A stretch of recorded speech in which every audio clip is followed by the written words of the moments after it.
Now just give me a smile. Juno, are you sure we're going the right way? I've never been lost in my life. There's only one way out of this chamber, and that's down the pipe. Hello, everyone, and welcome back to Big Bear Review. I'm James. I'm Mario. And I'm Romeo. Yes. Today we'll be reviewing The Descent. Yes. Romeo. Yes. This is your pick for your Halloween lineup. Yes, Tell us about The Descent. The Descent is a 2005 horror film directed by Neil Marshall. A year after surviving a traumatic accident, Sarah and a group of her sports junkie friends go on a getaway caving expedition. Their adventure soon goes horribly wrong when the group become trapped in a mountain cave with little supplies to go on. Friendships go sour and desperation for survival becomes deadly when the group soon discovers that they are not alone. Spoilers ahead. I recommended it because it's actually one of my favorite horror films that came out in the 2000s. It's actually one of the, if I remember correctly, one of the first ever horror movies where it's just nothing but a cast of women, which is something I don't think hasn't been done before prior to this movie. I thought the movie was good. I kind of compared it to As Above, So Below, in a sense. Mm-hmm. Yeah, it's like claustrophobic, like As Above, So Below. The creatures that they encounter are they're a little unnerving, and there's constant screaming.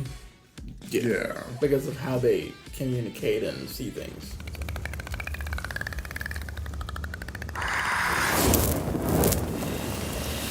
like if that people were a thing, that would be the creature. Yes. Yeah. I just really like the restraint that this movie put out there. Horror movies nowadays, they usually reveal the creature way too soon, and therefore this defeats the suspense. This movie kind of had like the balls to kind of hold it back until it was the right time to reveal that they exist, and it becomes just more like unnerving and kind of like surprising when it happens. Yeah, like, at least in my opinion. It's a survival horror. Yeah. Definitely. Yeah, but there's also not just the creatures that were kind of terrifying, but also like the claustrophobic feel of caving, going in through these like small tunnels that really just kind of get under your skin, at least for most people who are, I guess, claustrophobic. I'm certainly mildly claustrophobic, so seeing them just crawl into the cave or when the cave collapses is definitely like unnerving just to watch and this is before the creatures actually like show up. And to see like just the distrust and the interactions between all of the women, and like, oh, this is not a good situation. I wouldn't want to be here. I'd be scared. I'd be like, nope, I'm good. If we don't report in, they'll come looking for us. Yeah, that's how it's supposed to work, except I put in a flight plan for Borum Caverns, and this isn't Borum Caverns, is it, Juno? We're in the wrong fucking cave. Holly was right. Borum Caverns was a tourist trap. Don't try and pin this fucking shite on me. This is not caving, this is an ego trip. It's not for me. Got a little too much melanin in my skin for this one. I don't want to visit this cave. Yeah. I'm good. Of all the caves I don't want to visit, this is the top one. And when she was just I'm like, good. yeah, this was totally a discovered cave, and then they find out it's an undiscovered cave. I'm like, this is just popular people doing popular people things, and I'm just like, I can't do this. They tried to colonize. They wanted to colonize that cave, but unfortunately there was some out there that already colonized it. Yep. They were And not having it. Yeah. Definitely not having it. Definitely didn't go the way they thought it was going to go. Yes. I also thought the characters were very well-rounded for especially the main character, who in the very beginning of the movie you see her husband and her daughter die a tragic accident which happens during an automobile wreck, and it's kind of like a very like Final Destination like death. And that basically is the basis of her avoiding the trauma that she's going through after that incident. Because it's always kind of haunting her throughout the whole movie. There's like a constant reminder of that, and she's kind of like trying to ignore it and such. Even when they go caving, like there's times where she hallucinates, where she kind of hears her daughter or sees her daughter. True. And that adds to like the suspense and just the unnerving situation where you're just like, did she really hear that? Or did she really see that? And it's just like, no. Yeah, it's very subtle because you just hear like a noise and you're like, did I just hear that? And it just kind of adds to kind of like the unnerving tension through it all. But it does get like super gory towards like the last half of it. Yeah. That was definitely where the movie picked up. Mm-hmm. Once the monsters get introduced, it definitely. Yeah, when everything starts to fall apart. It's just like, it's just a shit show. It is. Everything that could go wrong went wrong, and very fast. It was. If very Murphy's fast. Law was a movie, that's pretty much what I would equate this to. Right. Yeah.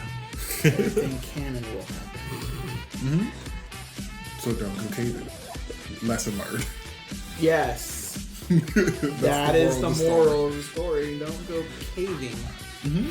Yeah, this movie kind of reminded me a lot of Dog Soldiers in a way. I mean, the director who made this movie did direct Dog Soldiers. Kind of like the opposite, but with werewolves and all the cast is male. But I also got hints of like a little bit of Alien, because some of the soundtrack kind of sounded like Alien, and a little bit of The Thing as well.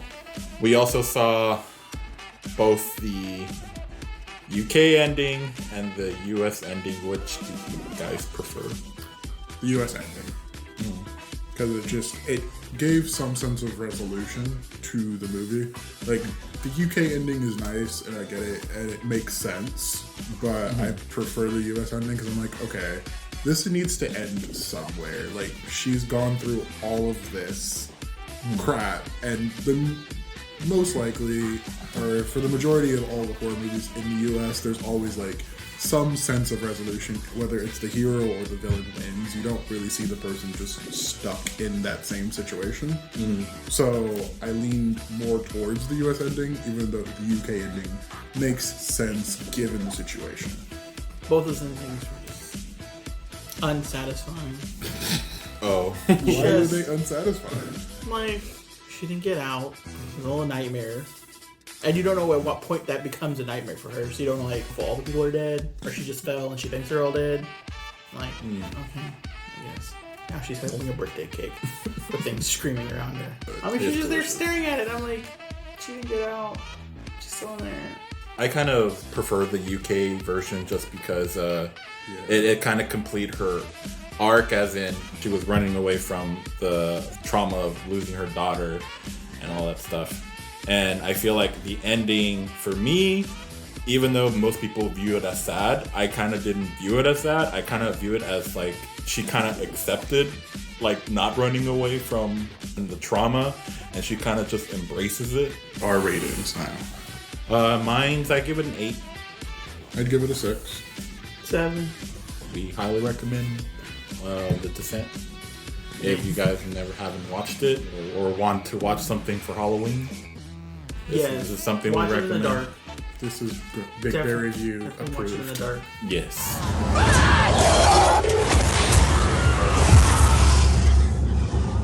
We'll be reviewing my next recommendation, Under the Skin. So yeah, so stay tuned for that.